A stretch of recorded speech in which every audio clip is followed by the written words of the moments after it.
is addition by subtraction. You don't have to go out and trade for a 300 hitter, but if you eliminate your 220 hitters, that in itself helps your batting average. Of course, the same thing is for all the other, for ERA and WHIP, but we'll get to that in a second. So now when you're making teams and you have a list of every player who you think will be drafted at every position, here's what I do when I start to make teams. In the snake draft, I'll just make teams of players I like. I'll see if it makes sense when I develop the categories and put the player projections in. But when I make a team in the auction format, the first thing I do, I'll start off with a $40 player, let's say, okay? I'll start off with Mike Trout. I'll start off with a $40 player, whoever it is. And I'll see, is it better in my league to have a $40 player and a $2 player, or is it better to have two $21 players? I'll ask your opinion as you're listening at home and in the chat room. Would you prefer a $40 player or two $20 players? That's what you see. You'll see that yourself when you start making the teams. And it may take a little while to make the teams, but it's well worth the effort. Now, in a snake draft, the way I've done snake drafts is this. I will do a mock draft by myself. What are you talking about? Only the legend can do some mock draft by myself. I will start in the first two rounds, and I'll pick the first two rounds as I'll pick them legit. I'll see who I get in the first two rounds, and then I will skip round 3 and round 4. Any candidate that, according to the ADP, would have been drafted in round 3 and round 4, those guys are gone. I will resume my team after I got the first two picks locked in. I will now skip round 2, round 3, and then I'll start finishing out my team.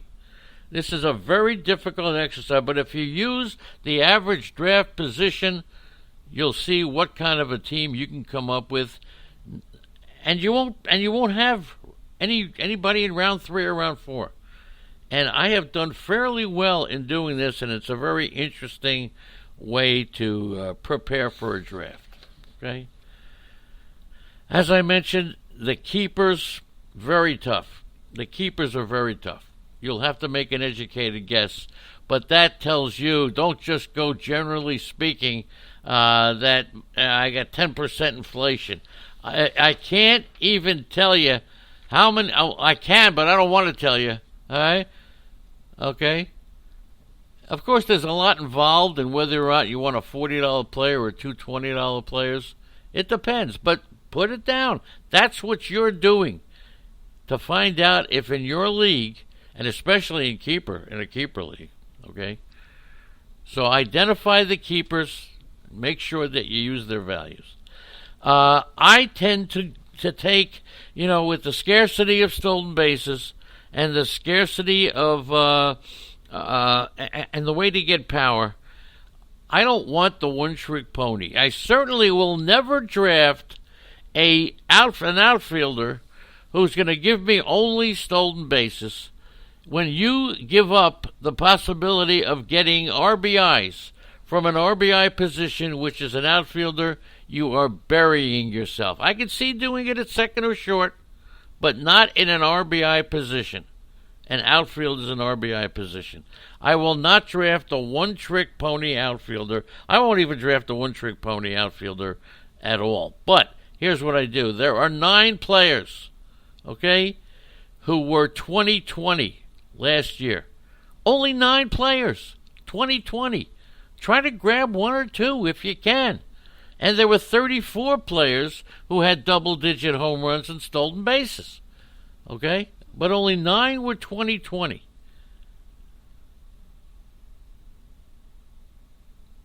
RBIs could be the toughest category. And I think Kevin Hastings will tell you runs scored. Kevin Hastings from our website, the great Kevin Hastings, who does such a great job, pointed out that he believes that runs scored is a big category. No, I will take the position that runs scored, if you take a look at runs scored, the league leaders, they come from not always the leadoff guy. People are fooled by thinking the leadoff guy is going to get you the most runs scored. It'll be the 3, 4, 5 guy. The leadoff guy will score runs. You can get them from the top 5 or 6 spots. But RBIs, you got to get from the middle of the order. And it is rare that an RBI guy will emerge from the minor leagues, AAA. It'll be rare that anybody will emerge from the minor leagues or AAA in the middle of the season. And even with a bidding war, even if you get them, it's not going to help. Okay? You have to trade big time to get a middle of the order bat. That's just how it goes. Okay? So I think that RBIs are the toughest. You won't get them from a call up.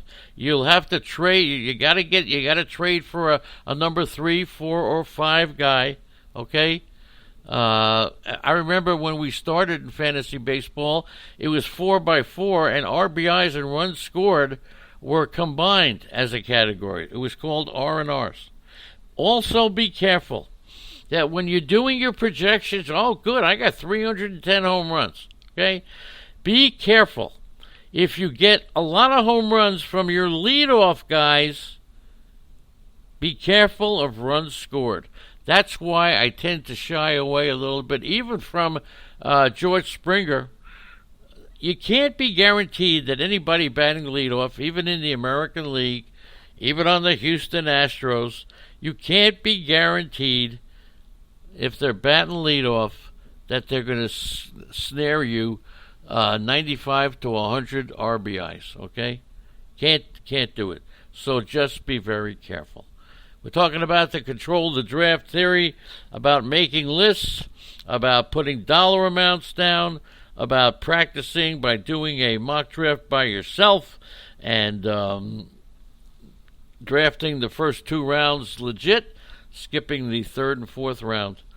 And that's it's all about preparation, my friends. And I can't emphasize how much it has helped me to be old school and write it down. All right, don't rely on looking at a website. Write it down. It'll all sink in a little bit better. Now, people ask me all the time, what about pitching? What about pitching? What do you do about pitching? Well, I think we're in a transition phase in pitching. The Steven Strasburg's, he scares me because he had a full season of health. Max Scherzer, getting up there in age, Verlander, I'm not touting you off of these guys. I'm just saying that now there's a question mark. When do they take even a baby step backwards? And the starting pitching, I mean, what do you got? You got Flaherty, you got Clevenger, you got Walker Buehler. These are the guys now. And you want to even put Shane Bieber in there, okay? These are the guys that are taking the spots as the elite. Very hard to do. And you're going to spend money for these guys. And if you spend the $25 to $30 to get that one top-of-the-line pitcher, you must back that pitcher up with another good pitcher. I'll take the position by saying if you spend $25 on a pitcher, you have to dedicate yourself to pitching. And the reason why is because if you get a $20, $30 pitcher, one of the top ones, a Flaherty, a Buehler, a Scherzer, or Verlander, and if you don't back them up, and if your next pick is a mediocre pitcher, all you're doing is devaluing that big pick that you made. I would much prefer to have 2 Tier 2 pitchers than a Tier 1 pitcher and a Tier 4 pitcher. No sense in spending that kind of money if you're not going to back him up. So it's almost that if you make that pick to take the top player, the top pitcher, if you don't back him up, you're just throwing your money out the window. I would prefer to have 2 Tier 2 pitchers at a combined total of $35. If you get a $30 pitcher and a $5 pitcher, I think you're making a mistake. Remember also, especially when it comes to pitchers, I am not going to take a player who's coming into the season injured saying he's going to pitch through it. We've seen it too many times. I'm not doing it. I will take a player who may be considered injury prone. I mean, offensively, injury prone, but is not injured. I'll take that player, and I'll probably take him at a discount. But I will not take that pitcher who comes in hurt, thinking he's going to pitch through it. That's right. Pitching is very thin this year. I just mentioned because it's a transition year. The stalwarts, the Scherzers, the Verlanders, yeah, they're a year older. It could be this year, could be next year. It's all about Flaherty, Buehler, Bieber, Clevenger. Come on, you know the young pitchers that are coming up. So I prefer to take a tier 2 pitcher. 2 of them I'd prefer to take than take the number 1 starter. As far as closers are concerned, you know my theory about closers, but let me make it very clear. It's different between the snake draft and the auction. To spend $25, you got to get 2 closers to be competitive. You can't do it with one unless you take the position that I'll get one and I'll get another one off the waiver wire or via trade. That's a little risky. I will never go into a draft with confident that I can make a trade. But here's the way you do it. If you spend $25 on 2 closers, a $12 and a $13, I would prefer to take that $25 and add it to a $5 pitcher who could hurt you and make him a $30 Clayton Kershaw. Okay? That's my choice. Now, in the snake draft, I have been very successful. You take a look at the unpicked players pool in the snake draft,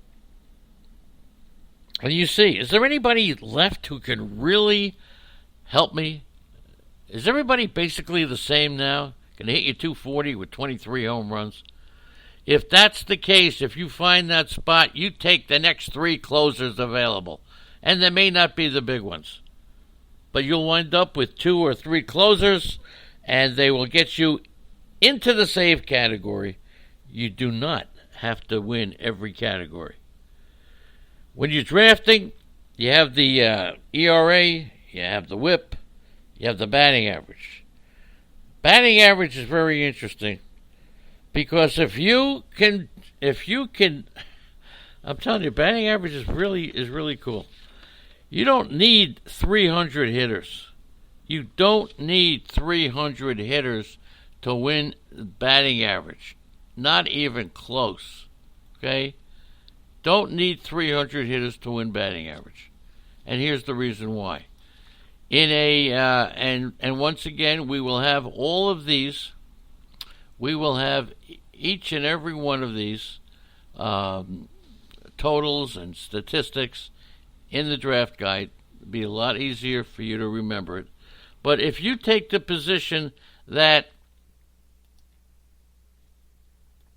to win a category in a 12-team, here's roughly some of the positions. You win a 12-team league. If you can bat 268, you'll win. If you bat 266 in a 15-team, you'll win the category or come in second or third. And that means that you don't need the big players. I mean, if you can come up, look, you're going to wind up spending a couple of bucks on some star players. And then if you could fill them out with a 255 Robles and a Kepler at 250, and if you don't draft anybody who's batting under 250, you'll come pretty close to that 268 batting average. The key is not to get the 300 hitter. The key is not to draft under 251, I'll say. Okay? Muncy hit 251. Okay? Kepler hit 252. The key is not to go under the 250 mark. and hopefully your big players will pick you up and push you close to